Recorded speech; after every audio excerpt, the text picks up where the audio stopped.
Hello everyone! Today I'm going to show you how to make some bows in various sizes and with some different techniques. And yeah, you can use these for accessories and DIY projects. So what you will need for this is a candle so that you can burn the ends of your ribbon, a scissor to cut off thread and ribbon, some thread and needle, and of course the ribbon that you will make the bows with.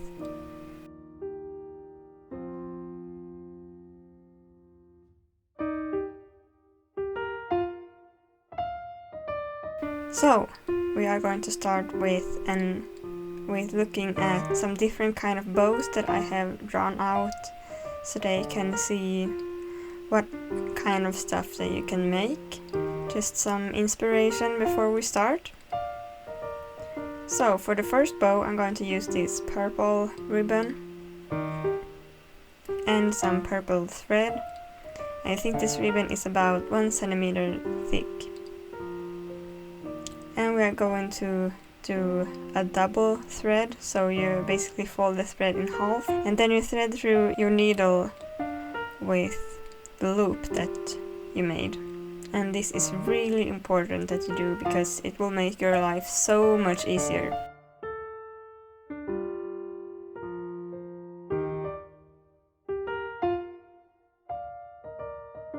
So taking the ribbon, I will cross them over like this and then just push down the middle. And then I'm going to take my needle and poke it through the back of the bow. It's important that you go through the back to the front.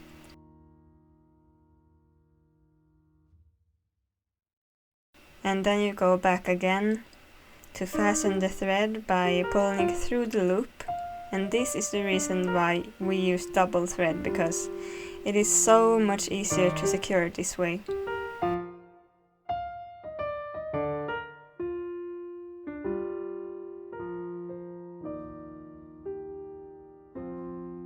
And then we are just going to loop around the thread to make the bow shape. And you just loop it around several times and pull the thread to get a nice shape. I think I do around maybe 3 loops.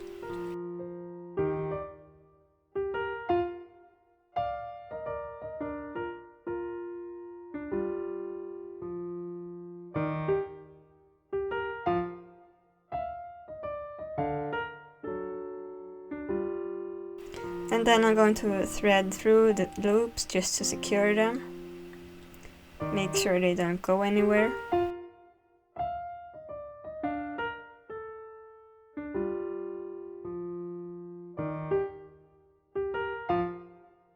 And then we could be done here if we wanted, but I'm going to cut this thinner piece of ribbon to go around the center of the bow to make it look cuter. And of course I will burn all the edges of my ribbon so that it won't fray. And it's especially important with this small bit because it needs to have that burned edge.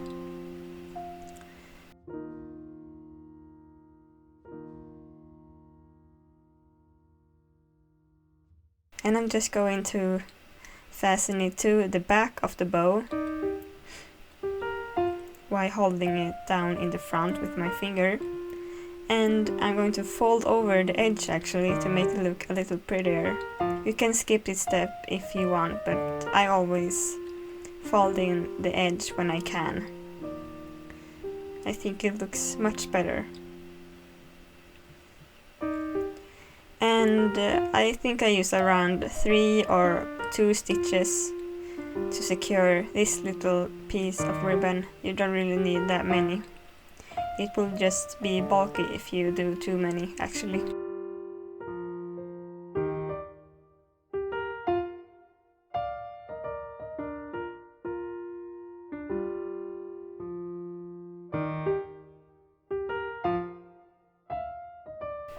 And when you are done stitching down this middle piece, it should look something like this, hopefully not too messy in the back. And I will thread through my needle again just to make it look better before securing it by wrapping my thread around my needle and then just pulling through. This is a really smart way to secure your thread when you're done. It's also life-changing. And the last thing I do is just thread through one more time just to hide the little knot that I made. And it will look much nicer.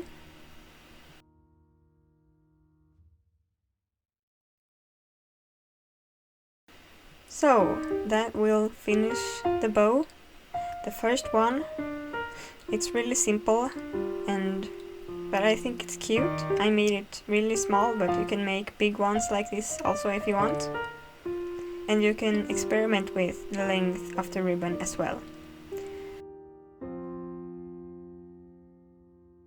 For the second one, this is going to be even smaller. It's the simplest of them all, I think.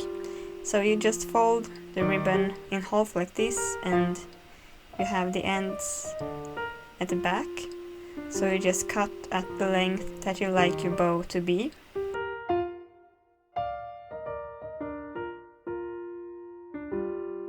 And just as before, you push in the middle and thread through the back to secure. And don't forget to burn your edges here as well. And loop the ribbon around. And a little trick when you pull on the thread, you can always just hold the middle of the ribbon with your fingers while you're doing this, because it will turn out prettier if you do so.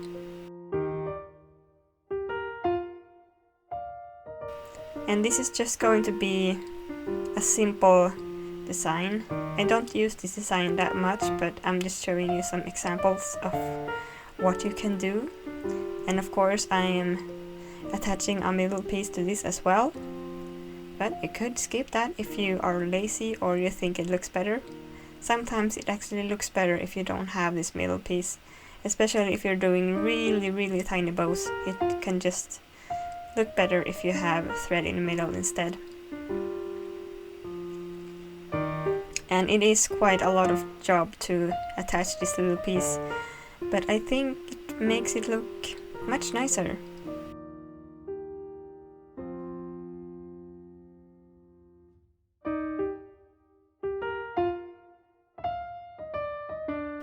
And just as before, we are going to secure the thread in the same way. I'm going to use exactly the same technique for all the bows, so I'm kind of just speeding up the pace of the video here, because you would be here for ages if I would have this just normal speed. It does take a lot of time. So you can see it's really tiny and cute. And for the third ribbon, we are going to use the same base as the first one, but we are going to add 2 more loops, or I don't know what you call them. Ribbon ears? Yeah, you're basically just going to cross over the ribbon 2 more times to make these 2 more things. This is the kind of bow that I make the most actually. I think almost all of the bows I've made are this design because I think it's the cutest, but it's also the most difficult one because you have more ribbon to keep in place while you are molding the bow. But if you get good at it, it will be really cute. And I'm just doing the same as before, and for some reason I'm using pink thread because I was too lazy to get my yellow one, but you won't really see it either way, so I guess it's okay. But preferably you would use a thread that matches your ribbon.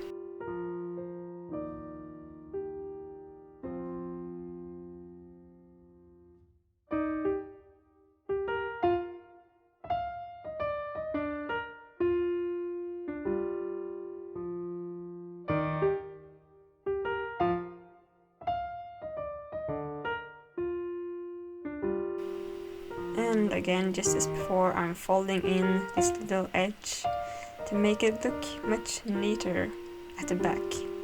Not that anyone will look at the back particularly, but it's always nice to, you know, have some good details, even if people can't see them.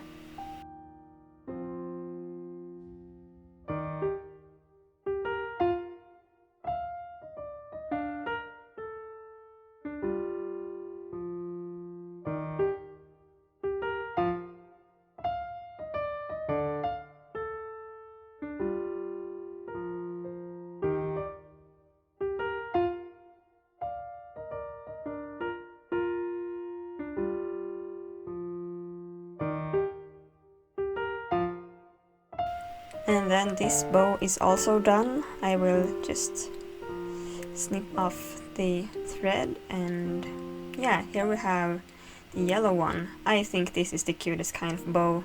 I love it. You can just pull on the strings a little bit to make it the shape you want, but I think it's really adorable actually. And you can see here's the same technique but with a thicker kind of ribbon. You can see it gets a little chunkier, but it still pulls in really nice at the middle, and you get this flared out effect, and it's really cute as well. And for probably the most complicated bow of them all, I'm going to use 2 ribbons, or actually 1 lace and 1 ribbon for this one. So we're just going to lay them over each other. And just as the first bow, actually, it's the same thing, but this time we are using two ribbons instead. And this time I'm actually using the front as the back, because I want both sides of the ribbon to show. So you can see what will technically be the back is now the front, because that's just how the ribbons looks nicest, if you ask me. I want to see them both from the front. You can decide for yourself what you think looks best. And I'm also using a thicker thread this time, because my lace is a little bit thicker, and I think it will be more secure if I do that.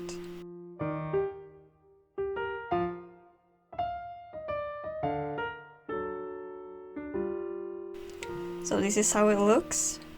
It's a little bit bigger. I'm going to also use a thicker ribbon at the front.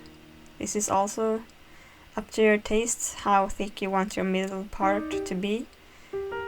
Sometimes it's cuter if it's small, sometimes it's cuter if it's big. You have to balance it out. And this is the kind of bow that I will typically just glue a alligator clip to and put in my hair, but I think you can also just put it on clothing if you would like. Those small bows I use for my accessories actually. I think almost all necklaces I have made have at least 1 bow, if not like 3 or 4.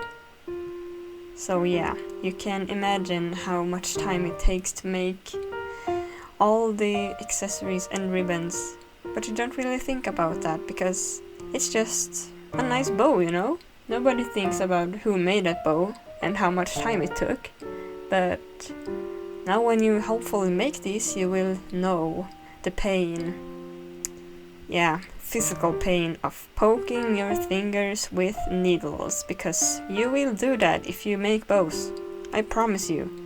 If you don't have like bloody hands after this, you are either a robot or an alien.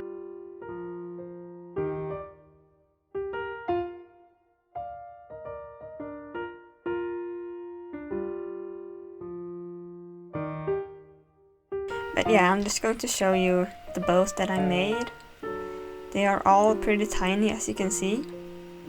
But I don't think you need to make like big bows all the time. I think it's cute with small ones as well. And I hope you get some use out of this and make something nice, you know? You can use them for, as I said, accessories, or attach them to clothing, or yeah, I made this little bracelet with bows attached. That's also a thing you can do. Like if you have accessories laying around, just add some bows. Just for fun, you know? And that's it for this video. I hope you liked it. Please tell me down below if you liked my bows. And subscribe for more content. And I will see you next time. Bye bye!